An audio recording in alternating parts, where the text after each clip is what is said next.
Hello, welcome back to my channel where today I'll be showing you how I made these clown-inspired trousers. So recently I've been getting really bored of my wardrobe because I don't have very good pairing pieces, so I really wanted to create a piece that would go really well with a lot of the clothing that I wear. And the majority of the time I wear orange, pink or yellow, so I thought it'd be fun to make some yellow and pink trousers that I could wear. And of course, because I really like clown core things, I decided to make a harlequin pattern. Other than that, I didn't really have a plan going into it, so let's get on to the making process. So fabric-wise, I got a fake jean material from the local sewing shop. I picked this fabric because it came in the colours that I wanted, and the yellow is also thick enough to not be see-through because a lot of neon yellows are quite see-through, and to me personally trousers aren't wearable if they're see-through, so I really wanted to pick the correct colour fabric for this. With the fabrics picked, I then went on to the very long process of making a harlequin pattern out of these fabric pieces, which is the name for that diamond pattern you often see clowns wear. It's why harlequin is called harlequin, and you can buy fabric that is harlequin patterned, but it doesn't really come in the size, fabric or colourway that I wanted to use, so in my opinion the only way to achieve this look was to make it. And I have made harlequin fabric before when I made my pink bag, so I knew it would take me a really long time, but I also picked up a few tips and tricks that made it so much easier this time around. Firstly, you want to cut all your pieces out using a template, but you also want to keep these pieces the same way up, i.e. the bottom corners need to be traced on the exact same section of the template. And this may not seem important, but it really helps with matching all the sides up later on. Secondly, and honestly most importantly, you want to mark a border around every single diamond that is the same distance from the outside edge. This is how you will match up the pieces in the sewing portion of the project by perfectly lining up the corner crosses together. When I last did this type of fabric, I made the mistake of lining the edges of the fabric up, which resulted in a completely uneven edge, whereas this time I lined up via the internal seams and it all came out amazingly. Thirdly, you only want to sew two pieces together at once. Don't make rows of diamonds because when you sew them together they won't match up at all and it will not come out the way you wanted it to. This was the biggest issue I had last project, so I really wanted to avoid it this time round.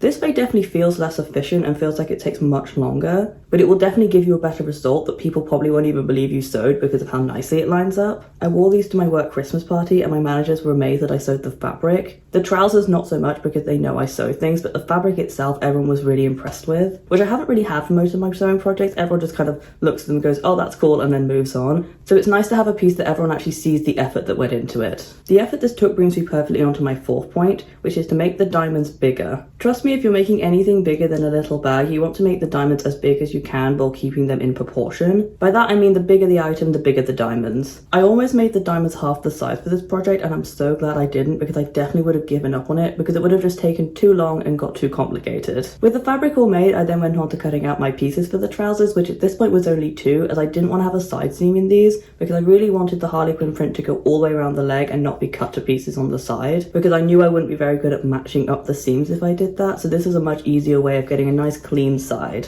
Next I wanted to add pockets to the trousers because I wouldn't wear trousers if they didn't have pockets in them, and I also thought it'd be really fun to try and add internal pockets without a side seam. To do this, you cut down the middle of the trouser leg to the point at which you want the pocket opening to stop. Then you cut out a square of fabric with the same depth of slit down the center of it. Next you attach them together right sides together, making sure you use a flat stitch along the bottom section. I originally used a point and this just ended up with all the fabric bunching together, so make sure you put a nice straight stitch on the bottom of there to avoid that. Then you flip it onto the inside and overstitch over the top of it. You could definitely also iron it to get the nice crisp seam, but I really like the look of stitching. Then finally you sew this square pocket together into a rectangle and you have a fully functioning pocket. I made mine huge because store-bought clothing always have really small pockets and I wanted to have as much space as possible. Even though I only put my phone in my pocket, I just like having a lot of space. With the pockets now in place, I then sewed together the two sides of my trousers, and for this I used a combination of straight and zigzag stitches. When making the harlequin fabric, I realized that this fabric does fray quite a bit, which for the diamond section was fine because I had quite a big seam allowance, but for the trouser seams I didn't have as much space, so I decided to reinforce all with a zigzag stitch on the outer edge. With the trousers in one piece, it was finally time to fit them to my body. In the pattern phrase, I added a faux zipper portion to the front of the trousers, which means that I can nip in the waist at the back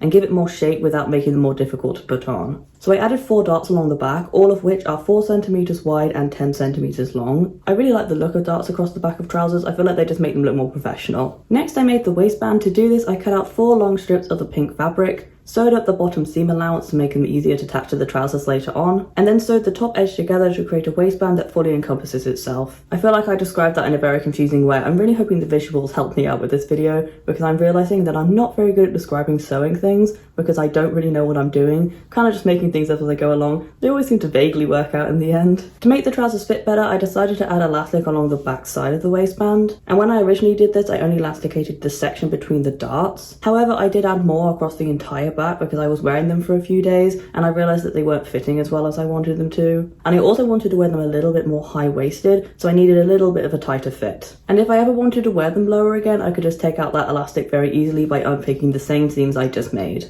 Next up, I added buttonholes to the front of the trousers. I did this by tracing a rough buttonhole shape with a straight stitch. I actually do have a buttonhole foot, but I have no idea how to use it, and I didn't have much time to finish this project as I wanted to wear them that night. So I did it this way because I thought it'd be much easier, but I do really want to learn how to actually do it properly in the future. Then finally, I sewed a channel in the bottom of each leg and fed a circle of elastic through them to give them the fit I wanted. And with that, the trousers are done and I can finally show you the result.